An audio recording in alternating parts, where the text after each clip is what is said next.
Mete bronca, João. Olá, meu querido, minha querida assinante da plataforma Terra Negra, começando a nossa jornada abordando um tema absurdamente importante para o Enem, que é o tema da globalização, um tema complexo. Se vocês fizeram uma pesquisa rápida aí pelo Google, você vai ver que é um dos temas mais frequentes do Enem. E globalização é um tema, dada a sua complexidade, nós vamos subdividir esse tema em várias partes. E hoje a gente começa abordando exatamente a origem do processo de globalização.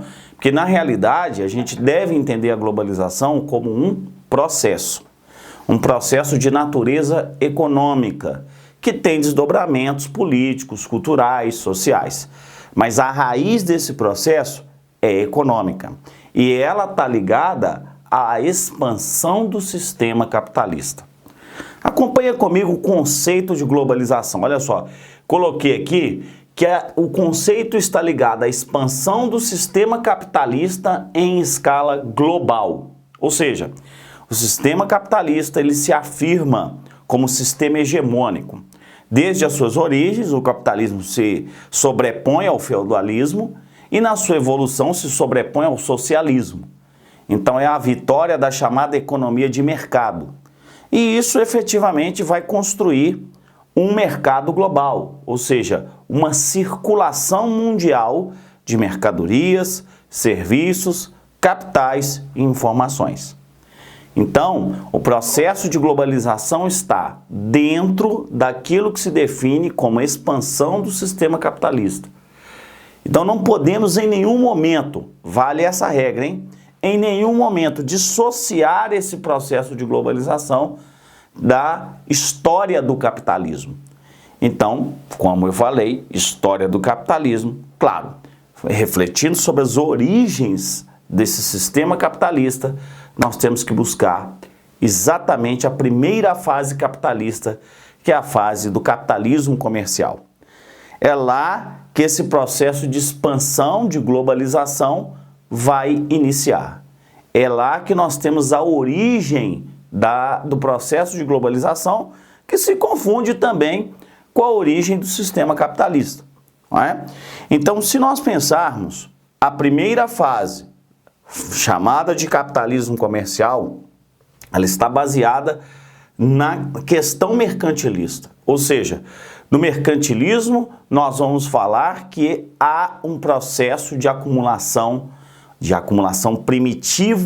primitiva de capitais. Isso é fundamental, pois a expressão acumulação primitiva, ela está ligada a quê? Está ligada a uma acumulação em que ela só se dá através de trocas comerciais. Não há uma transformação dessa matéria-prima em grande escala. Então aqui nós não vamos ver ainda o surgimento das chamadas revoluções industriais, que vão mudar a configuração do capitalismo. Por isso o termo acumulação primitiva. Mas, como nós sabemos bem, a acumulação primitiva, o que ela faz? Ela vai ser um instrumento de formação da chamada burguesia. E não só isso, ela vai ser um instrumento de formação da estrutura básica do capitalismo. Qual que é a estrutura? Estrutura espacial básica. É a estrutura quando nós desenhamos a ideia de centro e periferia. Importante dizer que centro, essa expressão no capitalismo, faz referência a quê? Faz referência à acumulação. Então, se pensamos em processos de acumulação, pensamos em centro. Se pensamos em processos de exploração, pensamos em periferia. Não existe acumulação sem exploração. Então, se há uma mais-valia na relação entre patrão e empregado, há também uma mais-valia internacional entre os países. Isso define exatamente a estrutura do sistema capitalista. Ou seja, países que historicamente acumularam e países que historicamente foram explorados, como o nosso caso. Então, isso faz com que essas desigualdades que conhecemos hoje, desigualdades sociais, econômicas, tecnológicas, todas elas foram fruto dessa estrutura. Nas palavras de Milton Santos, que nós vamos montar a nossa plataforma em cima de ciência didatizada, né? Quer dizer, a nossa intenção é que você tenha conteúdo para fazer qualquer exame no país, né? É melhor a gente nivelar o conteúdo por cima que por baixo, tá? Então vamos pensar que Milton Santos chamam isso de globalização perversa, que é a real globalização. É a globalização de mecanismos de exploração. Então, quando nós entendemos que o colonialismo, ele funda essas relações, pensando nas potências ibéricas, pensando na Inglaterra, pensando na maior parte aí dos países europeus, nós vamos entender que essa exploração, ela define as relações capitalistas. E aí você me pergunta, será que podemos falar no século XVI de mercado mundial? Será que podemos falar no século XVI de uma economia global? E podemos falar sim. Olha só, vamos imaginar essa estrutura. A expansão marítima. Você vai encontrar N abordagens aí que simplesmente jogam a expansão marítima como se ela por si só promovesse a globalização. Não, mas o que é que está por detrás da expansão marítima? Está uma circulação de mercadorias e pessoas. Nós vamos ver, por exemplo, o comércio de especiarias que envolve relações da Ásia, especialmente do sul da Ásia, com a Europa. Vamos ver também o tráfico negreiro, que envolve relações de comércio da África com a Europa, com a América.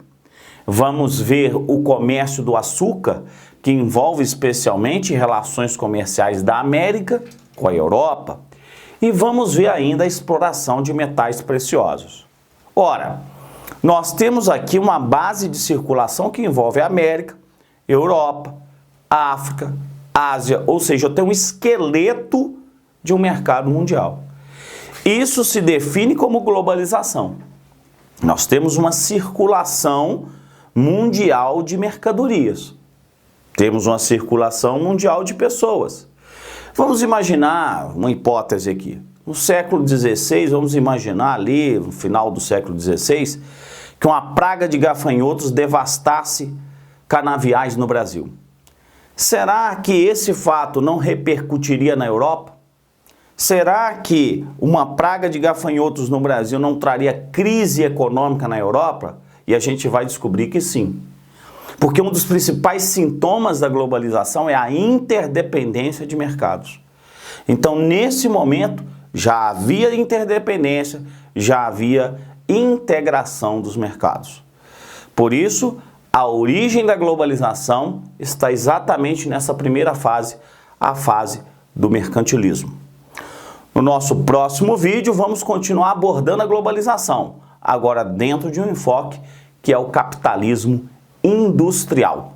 Grande abraço!